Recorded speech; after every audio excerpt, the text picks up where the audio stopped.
Hello friends, welcome to 7 minute tricks part of Unacademy WiFi Study. मैं संजीव राठौर एक बार फिर से आप सभी का स्वागत करता हूं एक बहुत ही इम्पॉर्टेंट सेशन में।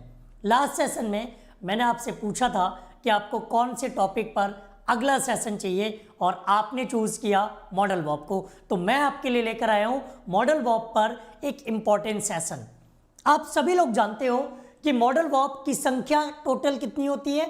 13, जिसमें आपका may, might, can, could, will, would, shall, should, must, use to, dare, need और आउट टू, ये 13 होते हैं। इनके कुछ ऐसे कॉन्सेप्ट हैं जो आपको ध्यान रखने हैं और इन्हीं पर आधारित आपके एग्जाम्स में क्वेश्चन पूछे जाते हैं।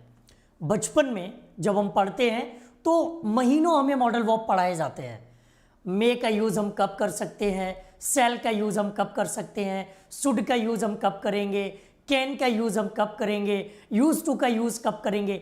लेकिन जैसे जैसे हम उस एकेडमिक शिक्षा के बाद कंपटीशन में आते हैं तो कंपटीशन में आकर के हमें ज़रूरत होती है कंपटीशन लेवल के क्वेश्चंस को सॉल्व करने की।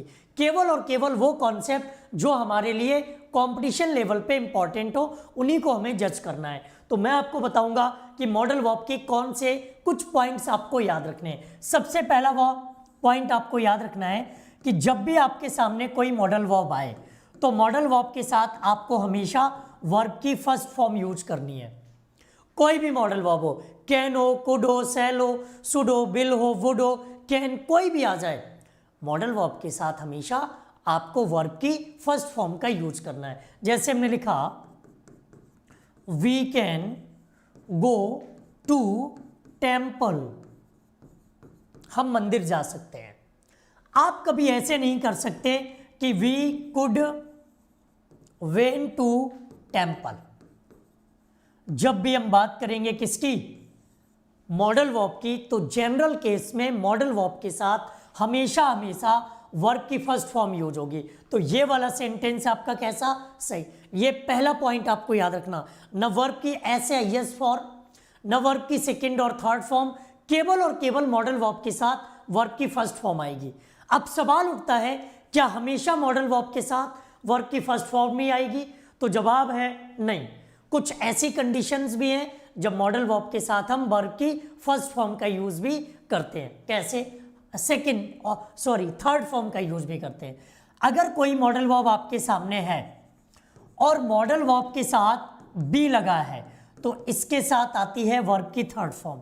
क्यों? क्योंकि उस कंडीशन में मॉडल वर्ब आपका पैसिव में यूज होता है और पैसिव में आपने पढ़ रखा है कि पैसिव में हम वर्ब की थर्ड फॉर्म का ही प्रयोग करते हैं। तो देखो, अगर ये लिखा हो it can be solved bye anyone, अब आप देख पा रहे हो कैन आया था जो कि एक मॉडल वर्ब है, बी आया हुआ है, बी बताएगा कि मॉडल वर्ब आपका पैसिव में है, फिर उसके साथ आप वर्ब की कौन सी फॉर्म यूज करोगे, उस कंडीशन में आप फिर वर्ब की थर्ड फॉर्म का यूज करोगे। तो जब भी आपको मॉडल वर्ब पैसिव रूप में यूज करते हुए मिले, पैसिव रूप में यूज हो, तो सेंटेंस आपका कैसा होगा? वर्ब की थर्ड फॉर्म के रूप में मॉडल वर्ब के साथ आएगा। अच्छा, क्या और भी कोई कंडीशन है जब मॉडल वर्ब के साथ हम वर्ब की थर्ड फॉर्म यूज करते हैं? हाँ, और भी कंडीशन है। जैसे कभी आपके पास कुड हैव आ जाए तो कुड हैव के साथ हम वर्ब की कौन सी फॉर्म यूज करेंगे? Third form. अगर कभी शुड हैव आ जाए तो शुड हैव के साथ भी वर्ब की कौन सी फॉर्म आएगी? Third form. अगर कभी माइट हैव आ जाए तो माइट हैव के साथ भी हम वर्ब की कौन सी फॉर्म यूज करेंगे? माइट हैव के साथ भी वर्ब की थर्ड फॉर्म यूज करेंगे।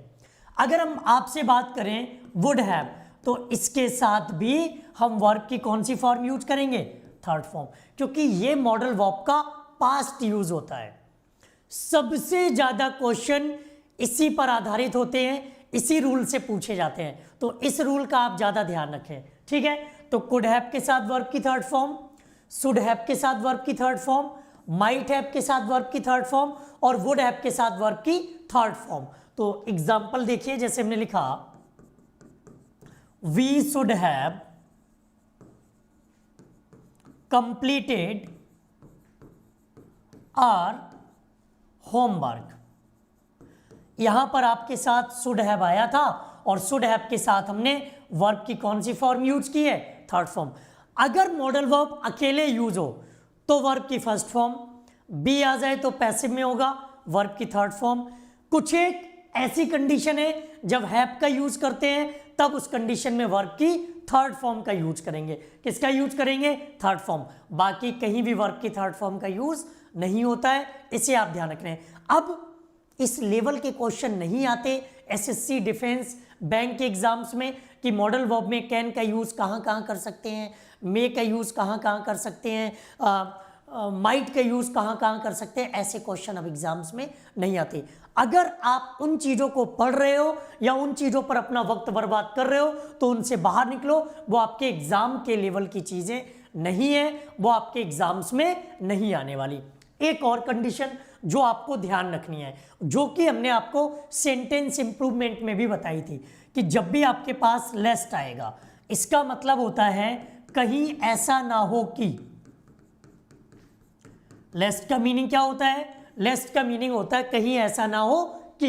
ये आपका एक नेगेटिव वर्ड होता है तो इसके साथ कोई दूसरा नेगेटिव वर्ड यूज नहीं होगा।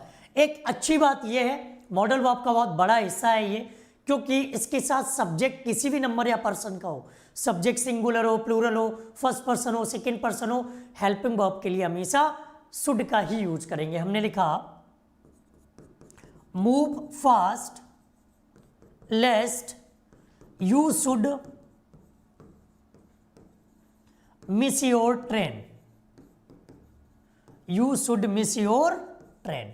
तो हमेशा याद रखना कि जब भी आपके पास लेस्ट आएगा, किसी भी नंबर या पर्सन का सब्जेक्ट हो, हमेशा शुड का यूज करेंगे।